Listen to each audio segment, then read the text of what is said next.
Hello, Aquarius, or should I say my fellow Aquarius. I too am an Aquarius. I have my sun and my moon in Aquarius and my ascendant in Capricorn. I'm right on the cusp. I'm Yola from Kitchen Witchin Tarot, and today I'm going to do your reading for October 2021.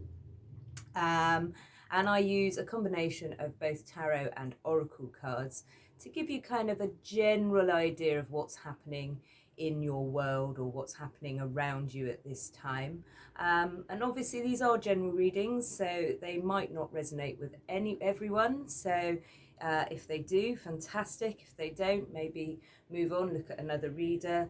But I always find there's usually something in here for everybody. Okay, so the first card I always draw is a goddess card, and the goddess card I drew for Aquarius this month is Mother Mary. And Mother Mary is a lovely card. Obviously, she was the mother of Christ. She always sort of foretells about miracles and little bits of magics that happen in our world. For me, growing up as a Catholic, I have to say she was the first goddess that I really came across, because I was always a little bit freaked out about looking at Jesus on the cross. So I always used to look at Mother Mary. Her message to you today is: have faith that your prayers have been heard and are being answered. So that's lovely. A little blessing on you and us for the month of October.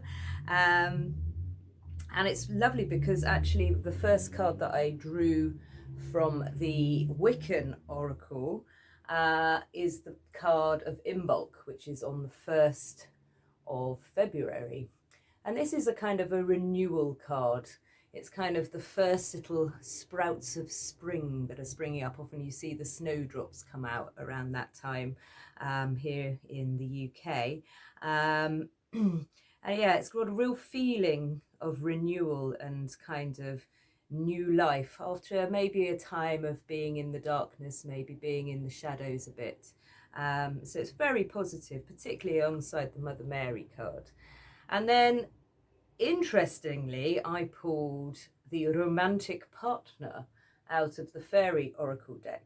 Now, my readings, as I say, are general. I don't focus on love or business or family or specific areas. I just look at what comes up.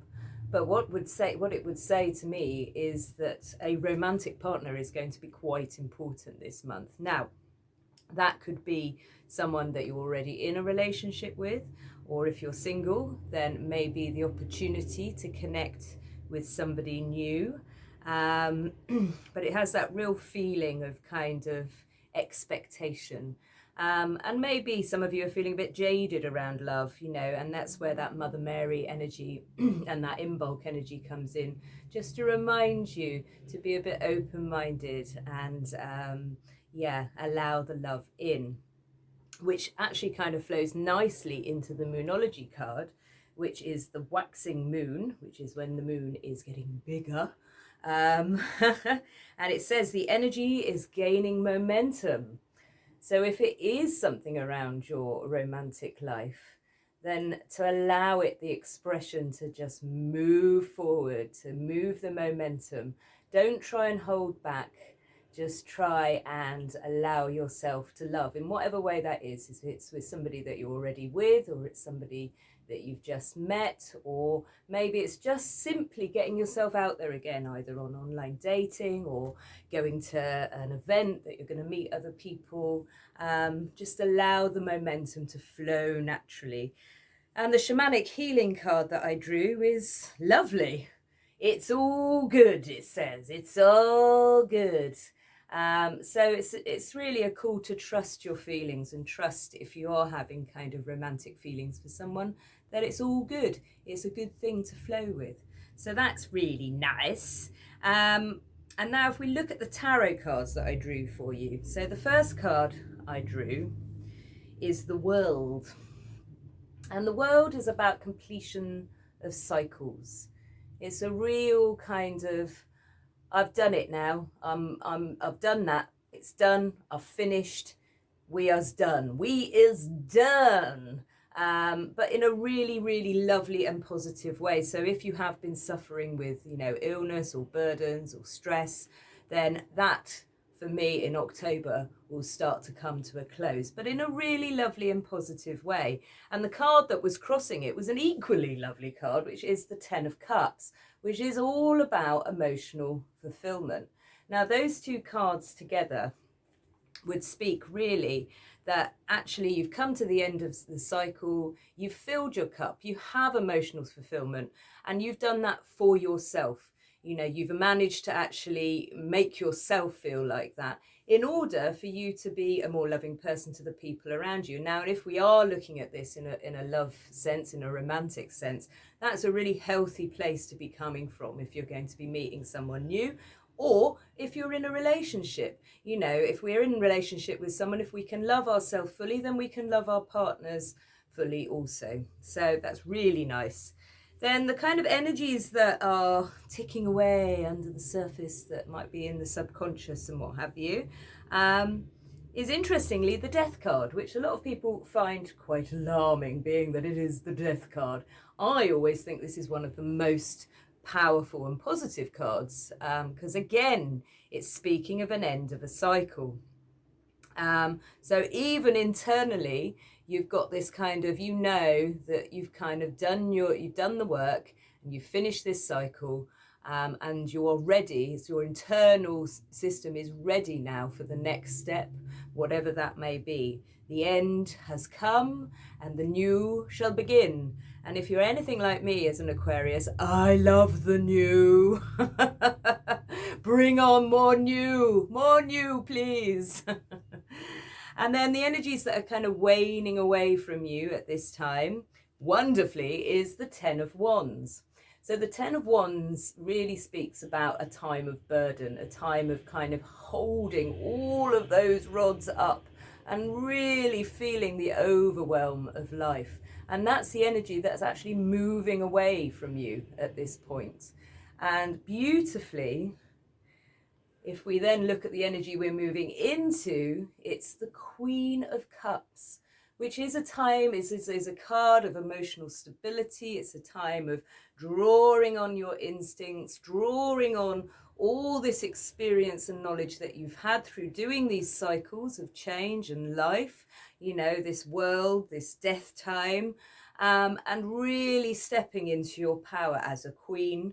That's not gender specific, can be male or female, stepping into your royal power, your sovereignty. So how wonderful is that? And then to top the reading off, if it couldn't get any better, we have the Emperor. And the Emperor, again, is a really strong card about stepping into your power, being seen as the strong human being that you are, being seen for the authentic human being that you are. So for me, with the Queen and the Emperor, although they're not kind of complete counterparts, they have similarities of the divine feminine and the divine masculine, which is a really rounded, balanced kind of place to be. Now, I know a lot of Aquarians struggle with kind of expressing their emotions. We're often seen as quite a cold sign, quite a detached sign. Now, if you're anything like me, I always say still waters run deep. I may seem cold on the outside, but I'm bubbling and warm in the inside. So it may also be a bit of a call to look at how you express your emotions more fully. So that's something to consider. But all in all, it would really point to certainly kind of a shake-up or a momentum, a movement in love, in romance. And if it isn't that for you, if it isn't romance, then it may be a time for you to really romance yourself, look after yourself, take yourself out on a date, take yourself out for dinner, meet some friends, take yourself to an art gallery, whatever it is. But there's certainly an energy of that kind of romantic feeling. And then we've got this beautiful blessing of Mother Mary over the top of it. So how gorgeous is that? And then to finish the reading, we have a Rumi oracle, and in a moment I shall read you the little Rumi prayer that goes with this and the poem. And the card that I drew for Aquarius is the card Layla. You can see that beautiful artwork. And let me consult the Oracle of Rumi, to see what Rumi has to say to us. So, the Rumi poem reads thus: Put aside your clever schemes, O lover, be mindless, become mad. Dive into the heart of the flame, become fearless, be like a moth. Turn away from the self and tear down the house. Then come and dwell in the house of love. Be a lover, live with lovers. Clean your chest from all hostility. Wash it 7 times. Then fill it with the wine of love. Be a chalice for love, be a chalice. You must all be all love to be worthy of the beloved. And when going to the gathering of drunks, be a drunk, be drunk. Your thought takes a course dragging you in its wake. Move beyond thought, let your heart lead, be the leader. When the grace of love is revealed, be a mirror to reflect it. When the beloved's hair is loosened, brush it like a comb, be a comb. Oh, the wise words of Rumi. So this oracle brings you guidance. If you find yourself to be sad, to be grieving, whether you know for what or not, or even depressed or struggling, feeling as though you're being pulled down, do not fight, bear witness instead. Allow what is taking place to take place. Allow what is happening to happen. You shall find a joy in allowing the interplay of darkness and the light to take place according to a greater unfolding rhythm of your own divine process. And now, if you want to, you can spend a moment just in the Rumi sacred honoring prayer. And I ask you now to place your hands on your heart, and you can soften your gaze or close your eyes and just allow the prayer to flow over you. I honor the darkness that serves the all-loving light. Through the grace of Rumi and the Divine Mother, I am blessed with the growth of my soul into life. Even within the darkest of dark places, the Divine Beloved dwells with unfailing generosity and compassion. In my surrender, I am held, and in my darkness, the seed of new life takes root, and so be it.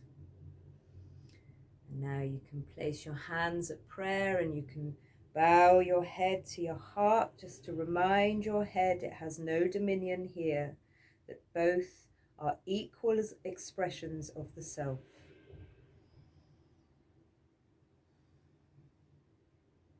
And interesting, it talks about, in the darkness, the new seed of life emerges in that.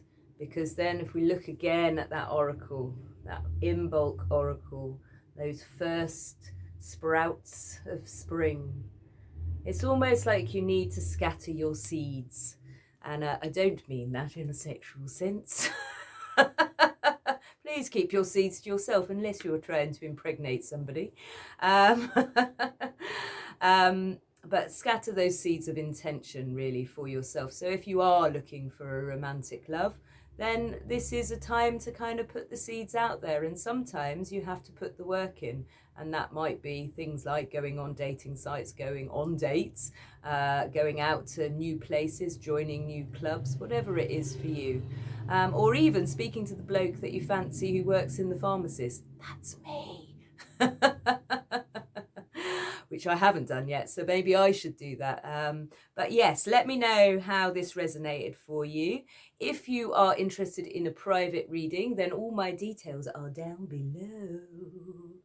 Otherwise, Aquas, my fellow weirdos of the zodiac, I love you very much. I am sending masses and masses of love at you, and I hopefully will see you in November. Bye.